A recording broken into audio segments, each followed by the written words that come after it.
l'épisode 32, ok. Donc, si vous avez suivi les deux précédents épisodes, vous savez que donc à 20 ans j'étais parti en Afrique chercher des patates à cause de la crise alimentaire. Qu'à 35 ans je suis parti au Japon faire la guerre et puis mon pays m'a délaissé. Toujours en compagnie de mon escouade que j'aime tant. Jean Mouloud par contre avait une grosse chasse, il nous a abandonnés pendant la première mission. Bon, la deuxième il allait mieux, il avait juste une grosse diarrhée. Oui, il y a tout le temps la chiasse chez Mouloud. Je pense que c'est à cause de la sauce blanche. Bref, ouais. sur NTM Potatoes, tout de suite l'épisode 32, générique.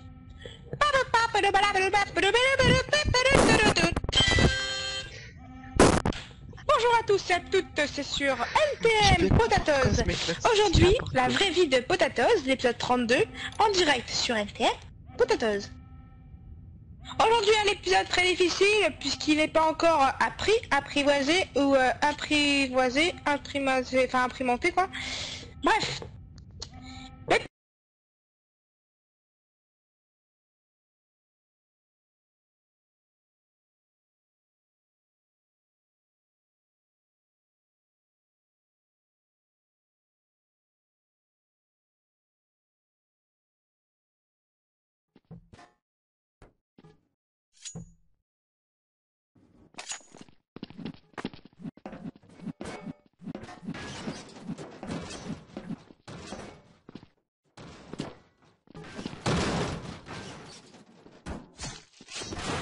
Vous êtes bien sûr MTM Potatoes. Tout de suite, la suite.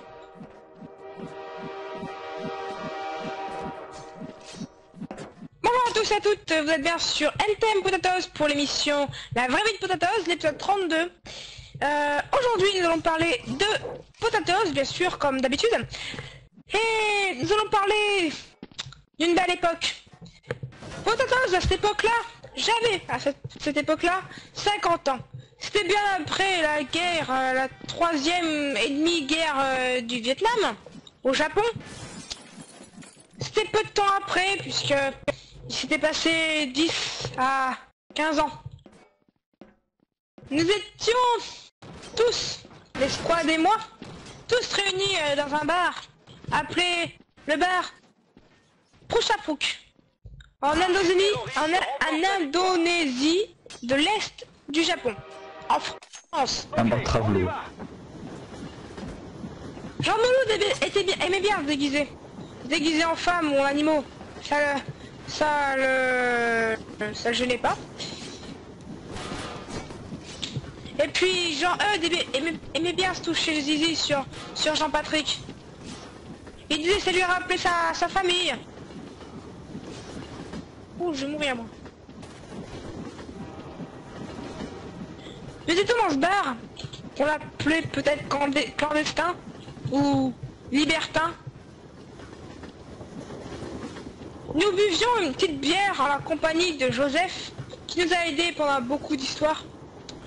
Quand tout d'un coup, rien ne se passa. Et cela a été quand même extraordinaire. La serveuse amena un bon clafoutis à la rhubarbe. En prenant le couteau et en commençant à toucher le clafoutis explosa. C'était une bombe. Une bombe. Une bombe. Notre escouade était réunie.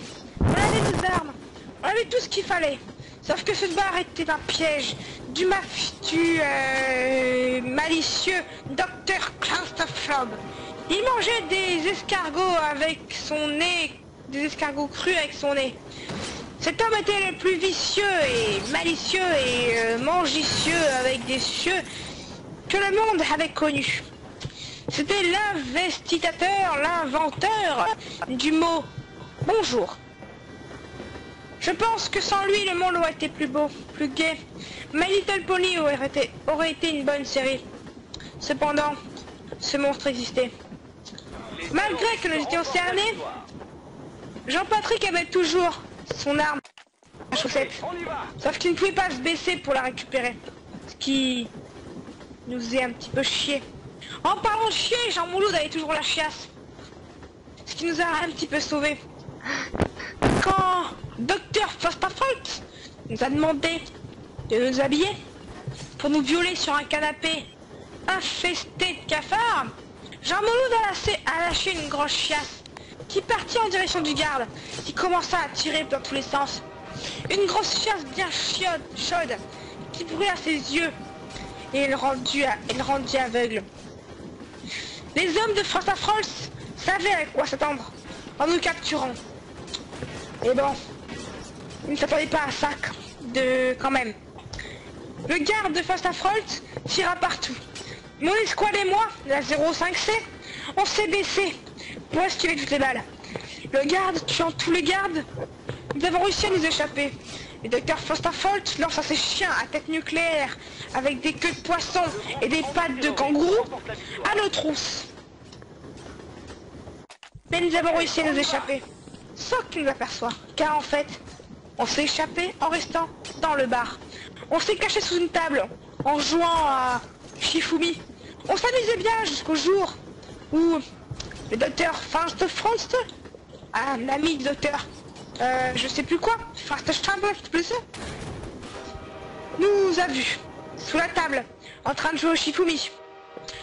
À cette époque-là, je me souviens, Patrick avait laissé pousser la barbe.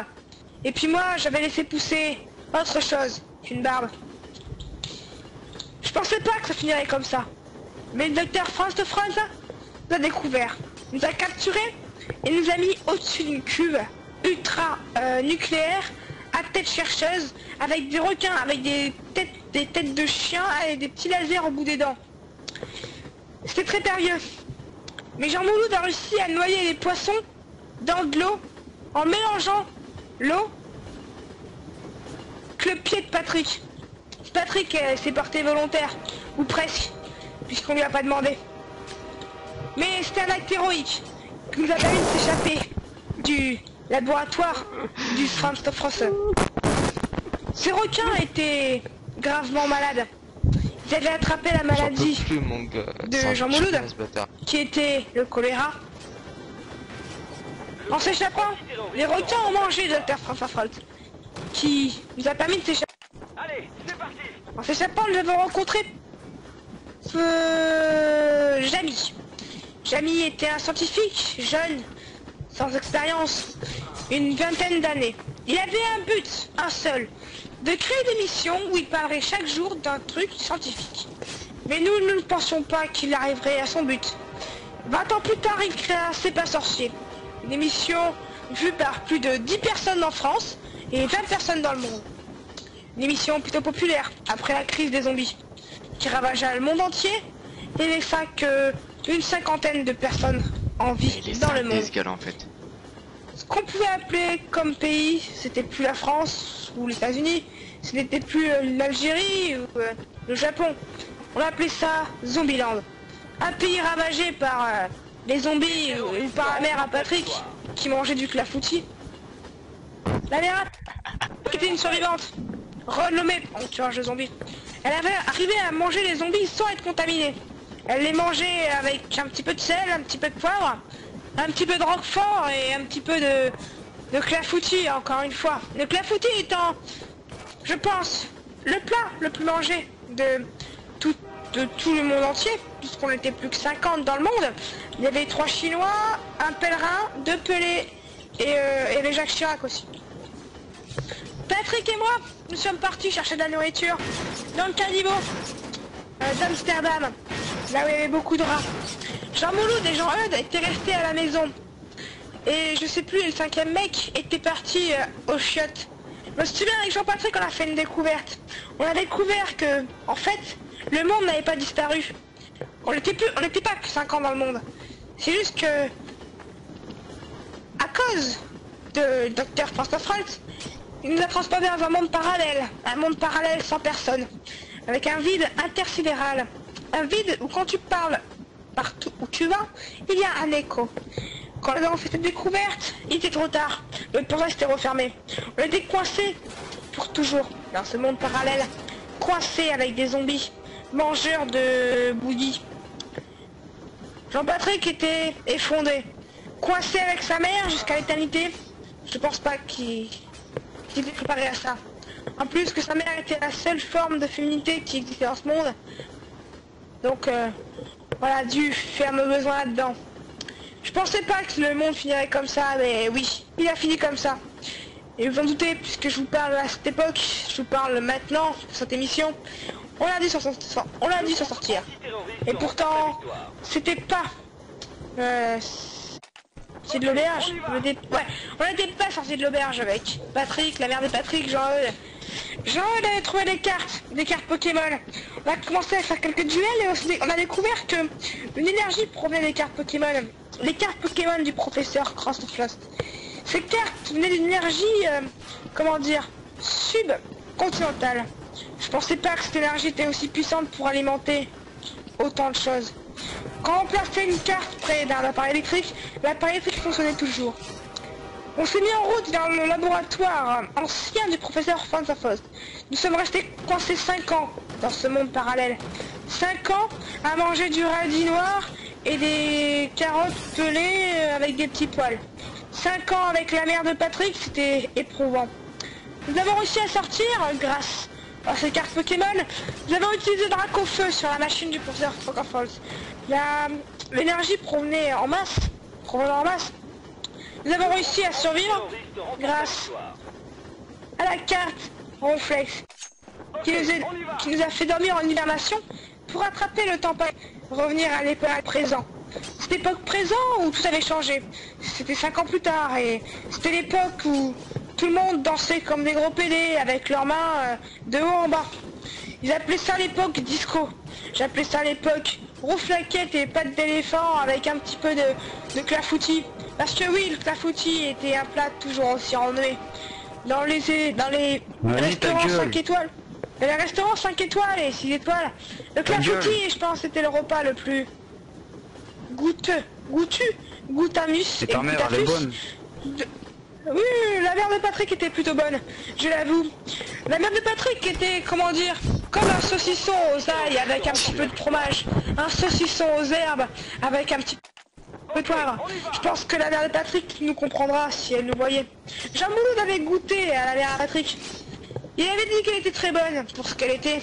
Et puis comme c'était la dernière femme au monde, je pouvais pas s'attendre à ça. Reprenons l'histoire. 5 ans plus tard, Putain. nous retrouvons le laboratoire du docteur Fantafost.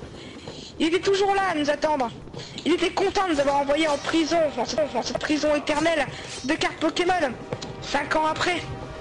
Je pense que ça finirait comme ça, mais on a réussi à tuer le docteur Fantafost en lui mettant une carte Pokémon dans le cul. C'était une carte légendaire. C'était le légendaire Diamono, Monomu, Nimina, Medibou. C'était une carte de Pokémon Cyan. Une version qui est apparue bien lointain dans l'univers Pokémon. Cette carte était tellement puissante qu'une attaque de ce Pokémon level 1 pouvait tuer un Ronflex level 100.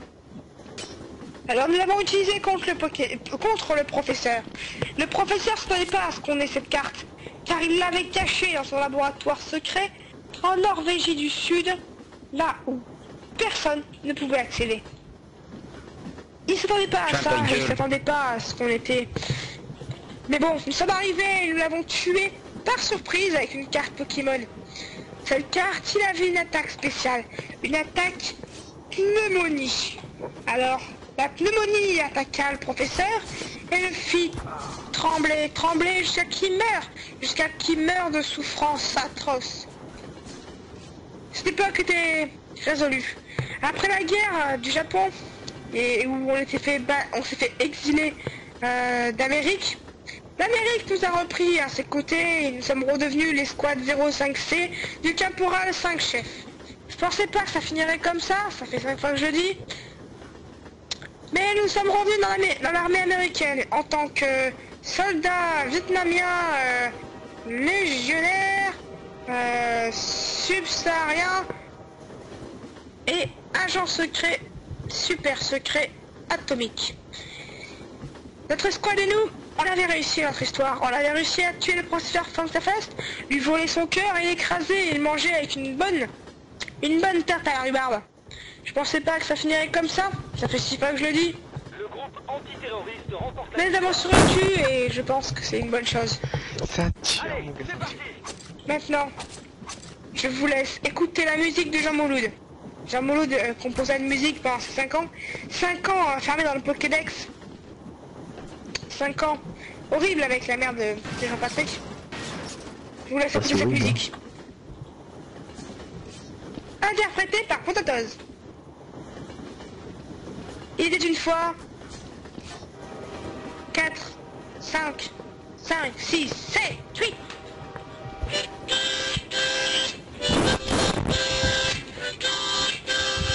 Il était une fois dans le Pokédex 4 aventuriers du nom de Jean Mouloud, Jean-Eudes, Jean-Patrick et Potatoes. Ils étaient perdus dans l'univers du Pokédex, avec la mère à Patrick. Poupoulou, papoulou, papoulou, papoulou. Papoulou, pipoulou, papoulou, pipoula. Pipoulou, poupilou, pipouli, poupala. Poupilou, poupilou. On est quoi jusqu'à la fin de l'éternité. On s'est fait piéger comme des rats. En plus on mange que ça, que des rats. En plus on n'a même pas quoi les faire chauffer pour les manger. Et là, itilali, talala. Je pense pas qu'on s'en sortira. Je pense pas, non. Cette histoire tient à sa fin, cette histoire est à sa fin. Je pense pas qu'il y aura de suite, puisque j'ai mangé tout le clafoutis. Quoi? T'as mangé tout le clafoutis? Oui, j'ai mangé le clafoutis. Avec mes doigts, j'ai tout mangé, il n'en reste plus. J'ai tout mangé le clafoutis. Avec mes doigts, j'ai tout mangé le clafoutis, titi.